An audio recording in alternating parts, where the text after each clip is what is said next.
Ever feel like the traditional job hunt is overwhelming? Between tailoring resumes, preparing for interviews, and competing with hundreds of other applicants for a single job sometimes, it can feel like you're stuck in an endless cycle. But here's the thing. There are actually remote opportunities that focus more on your skills than your formal credentials. What's up, everyone? It's Shane, and today I'm sharing 7 remote jobs where your abilities matter more than your resume. And we're gonna be talking about real opportunities where companies care more about what you can do than your formal background. And I'll show you exactly how to land these jobs, where to find them, and most importantly, how much you can actually make, and whether or not it's a good fit for you. So grab your favorite drink, get comfortable, and let's dive into these opportunities that could change your work life for good. Now, let's get back to our list of remote jobs with our first one on the list, which is going to be a pet product tester. I like to put at least one kind of weird one in every single video, and this is gonna be at least one of the weird ones in this video. And this is perfect for all of you pet lovers out there. Now, this isn't just playing with puppies all day, although that would be great. As a pet product tester, you'll be the quality control superhero for everything from fancy cat beds to the latest dog toys. And if you think about it, you're getting paid to ensure that our furry friends get the best products possible, which is awesome. Now, let's be real about the earning potential here. This isn't typically a full-time job. Most product testers earn between $10 to $50 per test, and most of them do it part-time or on a per gig basis. So opportunities can be sporadic. And while some dedicated testers report making $200 to $500 per month, it's best to think of this as a fun side gig that can earn you some extra cash while you're scoring free products for your pets. Because a lot of the companies will actually let you keep the products after testing. So your furry pets get free stuff and you get paid. Plus, if you're consistent and build a good reputation, you can get priority access to higher paying testing opportunities. And there are even people that do this full time. And here's how much they make. Now, you might be a little skeptical here, and I do want you to know that we put a massive amount of effort into this channel, making sure that all of these jobs are legit. Some of them might be relatively rare and niche, but they absolutely do exist. And here's a real story to show how this role works. Here's some Redditors that confirm that testing opportunities do exist, from household items to pet gear. And they recommend to skip the spam sites and focus on reputable platforms like Product Report Card. And according to this Reddit product user, companies like Ibotta Surprise drop testing opportunities for everything, pet supplies included. So just engage with the app, complete a quick survey, and freebies could land at your doorstep. Now, if you're wagging your tail with excitement, here's a quick guide to landing these gigs. First, you'll want to join some pet product testing communities online. Second, create social media accounts for your pets. Yeah, that actually does help you land jobs. And third, be ready to provide detailed feedback and take lots of pictures and videos. And finally, always be honest in your reviews. These companies want real feedback, not just tail wagging praise. Now, some websites where you can find these opportunities are PetSafe, Product Report Card, and then various different pet food companies' testing panels. And a pro tip is to follow major pet brands on social media because they often announce testing opportunities there first. So on our opportunity scale, I'm gonna give this one a 7 out of 10. I think for the right type of person, it could be really good.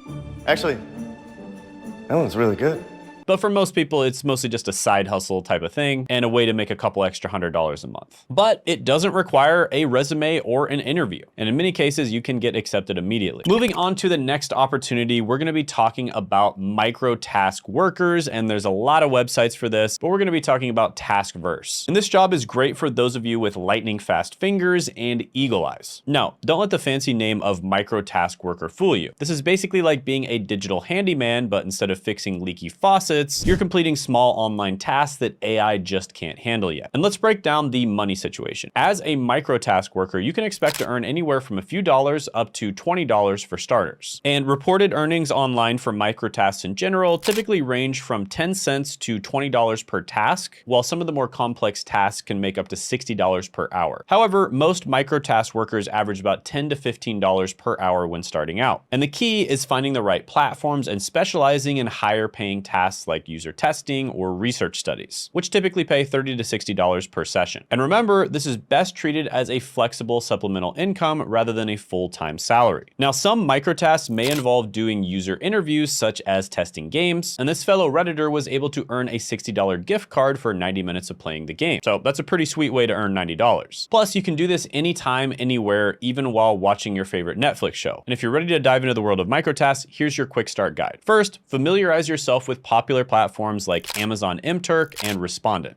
Second, start with simple tasks to build up your ratings. Third, learn to use keyboard shortcuts. They're gonna be basically your best friends here. And finally, join microtask worker communities to learn all of the pro tips and tricks. And here's another pro tip. Sign up for multiple platforms. It's like having several different fishing lines in the water. You're bound to catch something. So yeah, microtasks actually aren't that bad, especially if you specialize in certain types of them. I'm gonna go ahead and give this one an 8.5 out of 10 opportunity score. When you look at subreddits like Beer Money, which is a really good subreddit for making extra money on the side, there are actually people making a full-time income doing microtasks. Now, it's not the easiest thing in the world to do, but people are actually doing it. And then there's many people making some extra money on the side whenever they have some free time. All right, next is going to be a content contributor. And specifically, I'm gonna be talking about study.com, freelance, and gigs. Now, study.com is a company that I've actually worked with before. I really like them a lot. This video is not sponsored, or I'm not affiliated with them in this video, but basically what you would do is you'd be sharing your thoughts, experiences, and knowledge with the world. And as a content contributor, you'll be contributing to platforms, blogs, and websites eager for fresh, knowledgeable perspectives. And the money situation here is pretty sweet. Content contributors typically start earning anywhere from $38,000 to $68,000 a year for entry-level and full-time positions. And the best part is you don't need any fancy degrees or certifications to get started. Now, this former content contributor from study.com reported that this role is flexible enough for even the busiest schedules. And Reddit shows that Varsity Tutors welcomes beginners at $15 an hour with steady raises, while Wisent lets experienced STEM pros set higher rates, often reaching the $50 per hour range after building a reputation. So yeah, lots of opportunities for tutors online. So are you ready to jump into the content game? All right, let's go over a quick guide to success. First, pick your niche. Every topic needs content. Secondly, start building a simple portfolio by contributing to free platforms. And finally, join content creator communities to network and find opportunities. And for finding these gigs, check out platforms like study.com and Preply. And a pro tip is many of these platforms also have referral programs, so you can earn extra cash by bringing other creators on board. So on the opportunity scale, I'm gonna go ahead and give this one an 8.5 out of 10, because not only is there a lot of different platforms out there where you can create content or do tutoring, but you can also do tutoring just remotely outside of the platforms as well. There's lots of people who have their own kind of private tutoring side hustle or private tutoring businesses. All right, speaking of online opportunities, let's slide into the next one, which is going to be customer support. And in this particular case, we're gonna be talking about Omni Interactions, but we're also gonna talk about others. Now, before you start having flashbacks of Karen screaming about expired coupons, hear me out. Get me the manager right now. This isn't your typical customer support job. We're talking about modern, chill, work from home customer support where you can help people while chilling in your PJs. And when it comes to the money, entry-level remote customer support roles typically pay between $41,000 and $64,000 a year. And this is according to Glassdoor for people who have 0 to 1 years of experience. But here's where it gets good. With some experience and the right company, you could also get performance bonuses and commission structures. See, the dirty little secret about a lot of these customer support jobs is they're actually kind of secretly sales jobs in disguise, because a lot of the time people will call customer support if they have some kind of problem with the software, and then there might be some sort of upgraded solution that solves the problem. And if you can get people to upgrade, in many cases, for a lot of companies out there, they will give you a cut of the pie. So here's a veteran customer support rep who shares that success comes from emotional control and focusing only on what you can change. And that's pretty good advice considering it is customer support and people will likely be yelling at you. This seasoned Redditor advises using customer support roles as stepping stones, not career destinations. And I totally agree. I think it is one of the best jobs you can get to get your foot in the door when it comes to getting remote work, but it's probably not something you want to do for the rest of your life. So here's a quick guide to get started. First, brush up on your typing speed.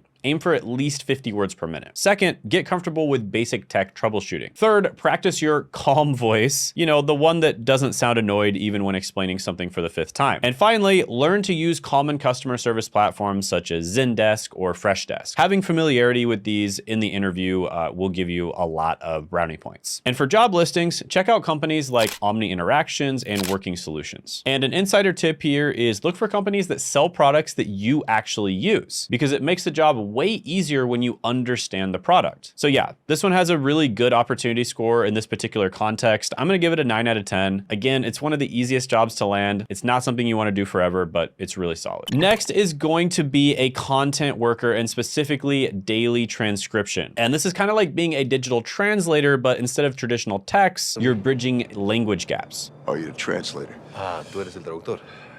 And you'll be doing things like transcribing audio, creating subtitles, and helping make content accessible worldwide. And of course, it absolutely helps if you are bilingual here. However, you don't have to be in every case. And you can make around $36,000 to $61,000 a year for full-time positions. Plus, many companies offer flexible schedules, so you can work when it suits you. And a daily transcription freelancer highlights here competitive pay and work from home flexibility as major perks. But they also talk about how deadlines are tight. But the compensation outshines other transcription platforms in the market. And this experienced transcriptionist reveals that audio quality dictates workload. Clear files are smoother, while poor quality means constant rewinding. And experts should expect 2 to 4 hours per audio hour and use proper computers, not tablets. So quick guide to landing these gigs. First, work on your typing speed. Aim for at least 65 words per minute with 98% accuracy. Second, get familiar with transcription software like Express Scribe. There's actually a free version that you can practice with. Third, brush up on your grammar and punctuation skills because accuracy is everything in this field. And finally, practice timestamping and formatting transcripts because trust me, these skills will set you apart from the competition. And you can find these opportunities on platforms like Daily Transcription and Rev. And a pro tip here is many of these companies actually hire in waves. So if you don't get in the first time, just keep trying because a lot of the time they'll hire in bunches, right? And yeah, this opportunity is really good. I'm gonna go ahead and give it an 8 out of 10. I do think it can be very competitive. Again, not another job that you wanna do for the rest of your life, but it can be a good way to get your foot in the door. Next is going to be a content writer on iWriter. Now, don't panic if you're not Shakespeare here. We're not talking about writing the next great American novel. This is about creating everyday content like product descriptions, blog posts, and social media updates. And the money here can be pretty sweet. Beginner content writers typically earn $43,000 to $72,000 per year for full-time positions. And you wanna know what this job looks like day to day? Well, let's hear from those who've actually done it. A seasoned writer warns that freelance writing requires exceptional skill, discipline, and client hunting abilities in today's saturated market. However, iWriter makes this really easy because it is a platform-based business. You set up your profile on the platform, people post jobs, and you apply to the jobs. It's pretty much that simple. And a professional writer reveals that a strong portfolio trumps formal education in winning clients. And this is especially true if you try to win clients off of the platform, which can be higher paying, but it can also be harder to get clients. And their success without a degree demonstrates that practical work samples matter most in writing content, which I totally agree. So here's your quick guide to get started. First, pick a niche you enjoy writing about. Second, create some sample pieces. They don't need to be published anywhere, just create them. Third, learn the basics of SEO writing because a lot of people who apply for these gigs are going to want them to be SEO optimized. And finally, get familiar with content management systems such as WordPress. So for finding work initially, check out platforms like iWriter, like I said before, and ProBlogger. ProBlogger is a little bit more advanced, but also a little higher paying as well. This opportunity score is going to be a solid 9 out of 10. I still think there is lots of opportunities out there for writers. Yes, AI obviously has taken up a lot of the lower level writers, but if you are skilled, which is actually quite easy to be skilled as long as you niche down and talk about a particular topic that you know a lot about, then you can make much, much better content than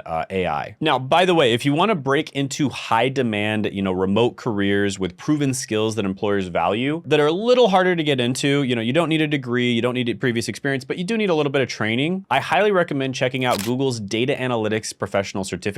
This is one of the absolute best professional certificates I've ever seen out there. And I actually did a tier list of a bunch of different professional certs, and this one came out as #1. So definitely check that out. I'll put a link in the description and the pinned comment below. You can check it out. All right, so next opportunity is a care chat assistant. Now this might also be referred to as a chat expert, depending on the company that you apply for, but this is perfect for those of you who are naturally empathetic and good at texting. So basically everyone under 40, right? You'll be providing support via chat for various services, from mental health platforms to general customer care. And the pay here starts at about $41,000 to $60,000 per year for full-time positions, with some platforms offering bonuses for positive feedback. Now, to give you a better picture, I've gathered some first-hand accounts. A tech expert candidate, for instance, details the smartphone expert hiring process. Verification, training, and activation take about a month in total. And they note the position offers excellent compensation, though some specialties have longer wait times. And here's a help desk professional who is able to land an above average salary through ZipRecruiter as a recent graduate, and their experience encourages others to persist in applying for similar roles. Now here's a quick guide for breaking into this. First, work on your typing speed and accuracy.